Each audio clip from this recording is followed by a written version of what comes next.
નમસ્કાર. આજના આ ખાસ વિશ્લેષણમાં આપણું ફોકસ છે ભારતના શ્રમ કાયદાઓ. દેશમાં અત્યારે શ્રમ કાયદાઓમાં ખૂબ મોટા અને ઐતિહાસિક ફેરફારો થઈ રહ્યા છે. પણ એક મોટો સવાલ એ છે કે શું શ્રમિકોને મળતું આ નવું સુરક્ષા કવચ માત્ર કાગળ પૂરતું જ સીમિત છે કે પછી વાસ્તવિકતામાં જમીન પર પણ તેની કોઈ નક્કર અસર દેખાઈ રહી છે? બસ આજે આપણે આ જ સમજવાનો પ્રયત્ન કરીશું. તો ચાલો સીધી આંકડાઓથી જ વાતની શરૂઆત કરીએ. ભારત પાસે 50 કરોડથી પણ વધુ લોકોનું એક પ્રચંડ વર્કફોર્સ છે અને તમને જાણીને કદાચ નવાઈ લાગશે કે તેમાંથી 29 કરોડથી વધુ શ્રમિકો તો પહેલેથી જ ઈ-શ્રમ પોર્ટલ પર નોંધાઈ ચૂક્યા છે. વિચારો, આ નવા કાયદાઓ દેશના કેટલા મોટા વર્ગને સીધી અસર કરી રહ્યા છે. આ માત્ર કોઈ આંકડાઓ નથી, આ આપણા દેશના અર્થતંત્રનો જીવંત પાયો છે. આટલા મોટા પાયે થઈ રહેલા ફેરફારોને સરળતાથી સમજવા માટે આપણે આ વિશ્લેષણને 6 મુખ્ય ભાગમાં વહેંચ્યું છે. પહેલા આપણે શ્રમ, ઓળખ અને માનસિક સ્વાસ્થ્યની વાત કરીશું. પછી બાંધકામ ક્ષેત્રના પડકારો અને તેના ઉકેલો જોઈશું. ત્યારબાદ કૌશલ્ય વિકાસ, શ્રમિકોના અધિકારો અને નવા લેબર કોડ, ન્યાય પ્રક્રિયા અને છેલ્લે આ કાયદાઓ વિશેની જાગૃતતા કાગળથી લઈને વાસ્તવિકતા સુધી કેવી છે તેની ચર્ચા કરીશું. તો ચાલો આપણા પહેલા અને સૌથી મૂળભૂત મુદ્દા તરફ આગળ વધીએ. શ્રમ, ઓળખ અને માનસિક સ્વાસ્થ્ય અને કેવી રીતે કામની આખી વ્યાખ્યા બદલાઈ રહી છે. અહીં સમજવું બહુ જરૂરી છે કે શ્રમ એ માત્ર રોજગારી પૂરતો સીમિત નથી. તે શ્રમિકની ઓળખ અને માનસિક સુખાકારી સાથે પણ સીધો જોડાયેલો છે. ભારતના પ્રધાનમંત્રીએ એક બહુ સરસ વાત કહી છે કે જ્યારે તેઓ સવારે ટૂથપેસ્ટ કાઢે છે ત્યારે તેમને એ હાથ યાદ આવે છે જેણે આ પેસ્ટ બનાવી છે. આ વાક્ય ખરેખર વિચારવા જેવું છે, ખરું ને? સવારથી લઈને સાંજ સુધી આપણે જે પણ વસ્તુઓ વાપરીએ છીએ તેને બનાવનાર એ અદૃશ્ય હાથોના માનવીય સન્માનની એક બહુ જ સુંદર યાદ અપાવે છે. હવે વાત કરીએ એવા ક્ષેત્રની જેને કદાચ આ કાયદાઓની સૌથી વધુ જરૂર છે. આપણો બીજો મુદ્દો છે બાંધકામ ક્ષેત્ર. તેના પડકારો, ઉકેલો અને આપણા નિર્માતાઓની સુરક્ષા. દેશ માટે ભવ્ય ઇમારતો બનાવનારું આ ક્ષેત્ર આજે પણ સૌથી વધુ સંવેદનશીલ છે. અહીં નવા કાયદાઓ ચોક્કસ એક હકારાત્મક પ્રગતિ દર્શાવે છે. પહેલાં એવો નિયમ હતો કે જ્યાં 250 શ્રમિકો કામ કરતા હોય ત્યાં જ કેન્ટીન સુવિધા ફરજિયાત હતી. હવે આ મર્યાદા ઘટાડીને 100 શ્રમિકો કરી દેવામાં આવી છે. જો કે કાયદાના નિષ્ણાતોનું તો ત્યાં સુધી માનવું છે કે આનાથી પણ નાની સાઇટ્સ પર બિલ્ડર્સ દ્વારા શ્રમિકોને ઓછામાં ઓછું મફત ભોજન અથવા કાચો માલ તો મળવો જ જોઈએ. માત્ર કાયદાકીય માળખાથી આગળ વધીએ તો નિષ્ણાતો કેટલાક બહુ જ સંવેદનશીલ અને વ્યવહારુ ઉકેલો સૂચવે છે. જેમ કે શ્રમિકોને માત્ર સૂકું અનાજ જ નહીં પણ પોષણ માટે તાજા શાકભાજી પણ પૂરા પાડવા. કામના દિવસો ઘટાડીને 5 દિવસનું વર્કવીક કરવું જોઈએ જેથી વીકેન્ડમાં તેઓ ઓપન સ્કૂલ દ્વારા શિક્ષણ મેળવી શકે. સાઇટ સુપરવાઇઝરે શ્રમિકોના બાળકોને શાળાએ પહોંચાડવાની જવાબદારી લેવી જોઈએ અને આ ક્ષેત્રને એવી જરૂરિયાતમંદ મહિલાઓ માટે અનામત રાખવું જોઈએ જે નૈતિક રીતે કમાવા માંગે છે. આ એવા પગલાં છે જે ખરેખર જમીની સ્તર પર મોટો બદલાવ લાવી શકે છે. બરાબર, હવે આગળ વધીએ આપણા ત્રીજા વિભાગ તરફ. કૌશલ્ય વિકાસ અને શિક્ષણ દ્વારા કેવી રીતે ભારત હ્યુમન કેપિટલનું નિર્માણ કરી રહ્યું છે. શું આપણે ક્યારેય વિચાર્યું છે કે આ આપણા સમાજમાં રહેલું કેટલાક વર્ગોનું ટેલેન્ટ હજુ પણ પૂરેપૂરું વપરાયું નથી? જેમ કે નિવૃત્ત વરિષ્ઠ સરકારી અધિકારીઓ અને શિક્ષિત ગૃહિણીઓ.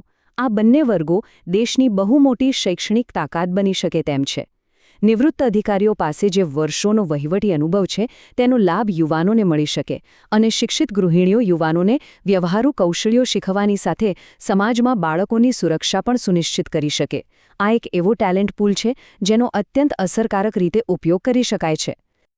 આપણે જેની વાત કરી રહ્યા છીએ તે આ જ છે, એકદમ લક્ષ્ય કેન્દ્રિત અને વહીવટી અપસ્કિલિંગ.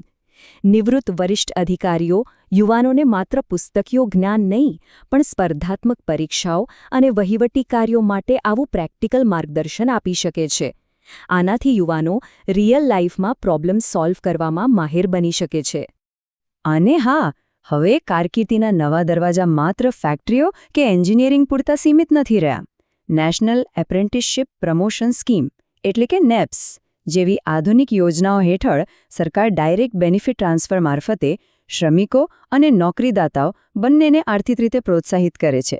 આનાથી થશે એવું કે રિટેલ અને હેલ્થકેર જેવા તદ્દન નવા ક્ષેત્રોમાં પણ યુવાનો અને મહિલાઓ વધુને વધુ એપ્રેન્ટિસશીપ માટે આગળ આવી શકશે. આ સાથે જ આપણે પહોંચ્યા છીએ આજના વિશ્લેષણના સૌથી અગત્યના હિસ્સા પર. આપણો ચોથો વિભાગ, શ્રમિકોના અધિકારો અને વિખેરાયેલા કાયદાઓનું 4 નવા કોડમાં એકત્રીકરણ. તમને કદાચ ખ્યાલ હશે કે અગાઉ ભારતમાં 29 જેટલા અલગ અલગ શ્રમ કાયદાઓ હતા, જે હવે 4 પાવરફુલ લેબર કોડમાં સમાવી લેવાયા છે.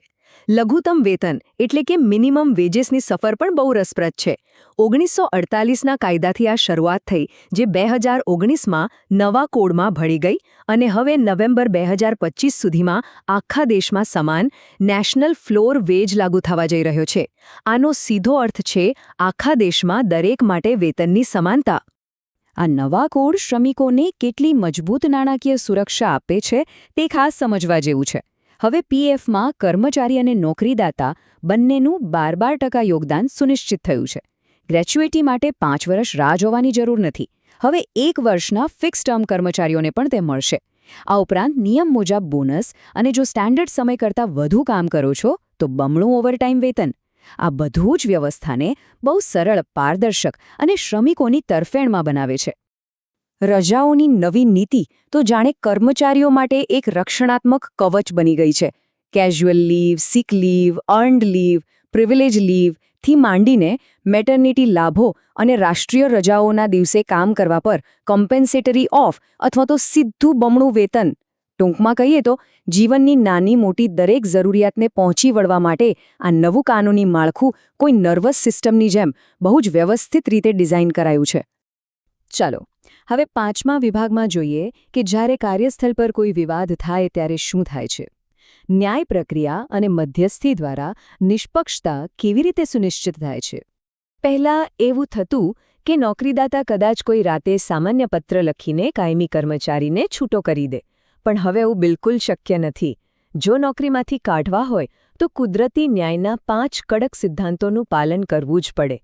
પહેલાં વિગતવાર ચાર્જશીટ આપવી પડે, પછી કર્મચારીનો ઔપચારિક જવાબ માંગવો પડે, એક તટસ્થ તપાસ અધિકારી નીમવો, રિપોર્ટ સાથે શોકોઝ નોટિસ આપવી અને જો જવાબ સંતોષકારક ન લાગે તો જ છેવટે કોઈ ફાઇનલ એક્શન લઈ શકાય. આનો સીધો ફાયદો એ છે કે કોઈ નિર્દોષને ખોટી રીતે ટાર્ગેટ ન કરી શકાય. અને જો કોઈ વિવાદ થાય તો પહેલાંની જેમ વર્ષો સુધી કોર્ટના ધક્કા ખાવાની જરૂર નથી. નવા ઇન્ડસ્ટ્રીયલ રિલેશન્સ કોડ મુજબ હવે મધ્યસ્થી અને સમાધાન માટે 45 દિવસની કડક સમયમર્યાદા નક્કી કરવામાં આવી છે. આ ખરેખર ઐતિહાસિક નિર્ણય છે, જે વિવાદના ઉકેલને અત્યંત ઝડપી અને પ્રેક્ટિકલ બનાવે છે, જેથી કોઈનો પણ સમય વેડફાય નહીં. હવે આવીએ આજના આપણા છેલ્લા અને સૌથી નિર્ણાયક વિભાગ પર, જાગરૂકતા. એટલે કે આ બધું કાગળ પર તો બહુ સરસ લાગે છે, પણ વાસ્તવિકતામાં શું છે? નિષ્ણાતો સ્પષ્ટપણે માને છે કે માત્ર સારા કાયદાઓ ઘડી કાઢવાથી રાતોરાત બધું બદલાઈ જતું નથી. કાનૂની પુસ્તકો અને જમીની વાસ્તવિકતા વચ્ચે હજુ પણ એક મોટી ખાઈ છે, જેને આપણે પૂરવી જ પડશે. આ માટે લોકોમાં પોતાના કાનૂની અધિકારો પ્રત્યે જાગૃતતા હોવી બહુ જરૂરી છે. ઓનલાઈન પોર્ટલ એકદમ પારદર્શક હોવા જોઈએ અને જો કોઈ નિયમોનું ઉલ્લંઘન કરે તો તેની સામે કડક વાસ્તવિક પગલાં લેવાવા જોઈએ. જો કાનૂની શિક્ષણ અને કૌશલ્ય વિકાસ બંને સાથે ચાલશે તો જ એક ખરેખરું સ્વસ્થ કાર્યકારી વાતાવરણ બની શકશે. તો આ સમગ્ર ચર્ચાના અંતે એક બહુ મોટો અને વિચારવા જેવો પ્રશ્ન ઊભો થાય છે. શું ભારતના આ મહત્વાકાંક્ષી લેબર કોડ્સ ખરેખર આપણા 50 કરોડ શ્રમિકોના રોજિંદા જીવનમાં કોઈ ક્રાંતિકારી પરિવર્તન લાવી શકશે? કે પછી જાગૃતતાના અભાવે આ શક્તિશાળી સુરક્ષા કવચ માત્ર કાગળના પાનાઓ પર જ કેદ રહી જશે? આ પ્રશ્ન સાથે હું આજના આ વિશ્લેષણને અહીં જ વિરામ આપું છું. આ વિશે જરૂર વિચારજો. અમારી સાથે જોડાવા બદલ ખૂબ ખૂબ આભાર.